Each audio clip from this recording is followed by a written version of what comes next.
At 4:12 local time, a Ukrainian operator watched 10 FPV strike drones lift off from the coast and settle low over the water, turning south toward a bay 160 kilometers away, deep inside occupied Crimea. What he didn't know was that the frigate anchored in that bay had already logged 3 false alarms that week, and the crew on watch tonight had quietly stopped trusting their own radar.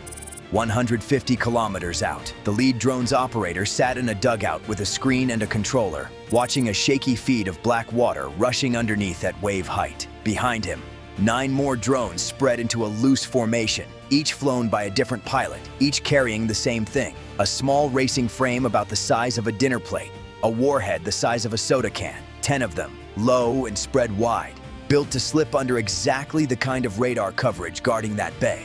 A coastal station on the headland swept its beam across the sea and found nothing. The operator on shift had sat through 100 nights just like this one. A drone skimming the water barely throws back a return at all.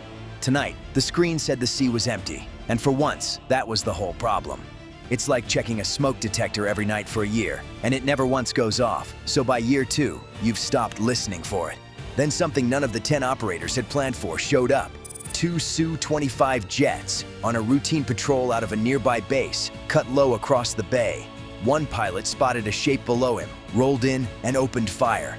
1 drone came apart over the water, 9 left. The jets banked hard and circled back, hunting for the rest of the swarm.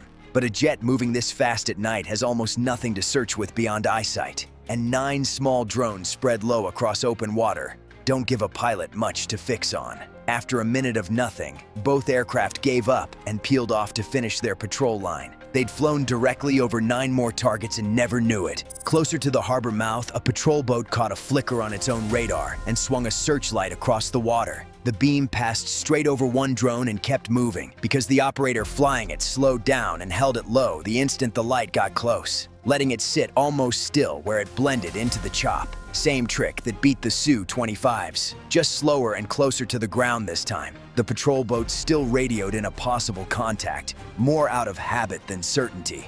On the frigate, someone finally told the deck watch to keep a closer eye on the water. The right call, made about 6 minutes too late to matter. The frigate's own radar picked something up next. A blip on the display, held for a moment, then gone as the drone dipped lower to duck under the beam. The officer of the watch stared at the empty spot, waiting for it to reappear. It didn't. Not yet.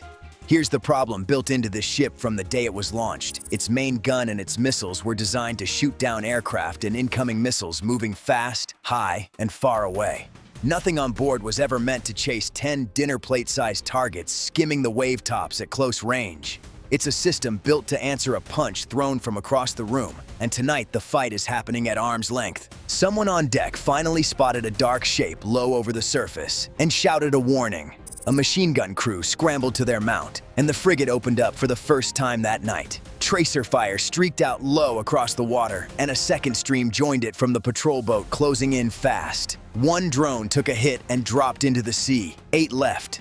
Nobody sent 10 drones expecting all 10 to make it through. That math was settled before any of them ever lifted off. Another drone got caught square in a searchlight beam with nowhere left to dodge, and gunfire tore through it before it could pull clear. 7 left. For the first time all night, the crew on deck was doing exactly what they'd trained for, and it was working. But here's what that crew didn't know yet. Splitting the swarm into 10 different lines wasn't about spreading damage across more targets. It was about spreading the crew's own attention until nobody on that deck could hold a single clear picture of what was actually happening around them. 10 separate contacts on 10 separate bearings turns 1 well-drilled gun crew into 10 confused ones firing at whatever's closest to their own gun. The patrol boat that had just shot down a drone swung hard to chase whatever was left of the swarm, and in doing exactly that, drifted straight into the frigate's own line of fire. For a few seconds, the frigate couldn't safely shoot near that patch of water without hitting its own boat. A few seconds doesn't sound like much. Tonight, it was the whole fight, cracked wide open by the one thing nobody on that ship had planned for, their own defense getting in its own way. Through that exact gap, the remaining drones pushed forward at once, flying low through the smoke and searchlight glare left over from the shooting.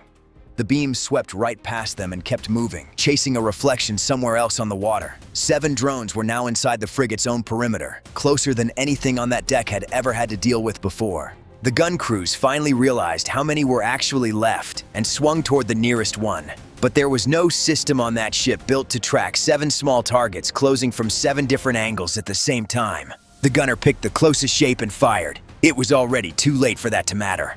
The 7 operators, watching 7 shaking camera feeds from hundreds of kilometers away, all made the same call within seconds of each other. Full speed, straight lines, no more slowing down to hide. Careful gets a drone shot down. Fast is the only version of tonight that ends with a hit, and there was nothing left to lose by being fast now. Rounds started landing close enough that the shockwaves rattled more than one of the drone's camera feeds, frames blurring white for half a second before clearing again.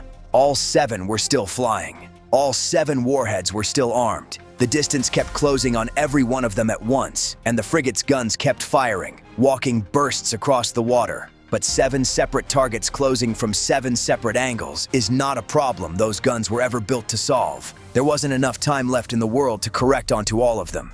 Impact.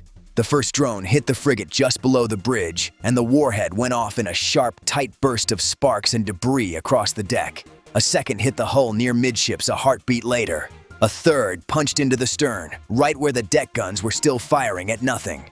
Then 4 more arrived within seconds of each other, one after another along the length of the ship, each blast smaller than a missile strike, but landing exactly where it was aimed. Fire started climbing through the superstructure almost immediately. Smoke poured from at least 3 separate points along the deck inside the first minute. Alarms tore through the ship as the crew scrambled for damage control stations, fighting fires in multiple compartments at once from an attack nobody on deck had actually seen coming until it had already landed 7 times over. Out on the water, the patrol boat slowed and turned in a wide circle, hunting for something to shoot at. That wasn't there anymore, because there wasn't any left to find. Whatever explanation went up the chain that morning, it wasn't going to be a simple one.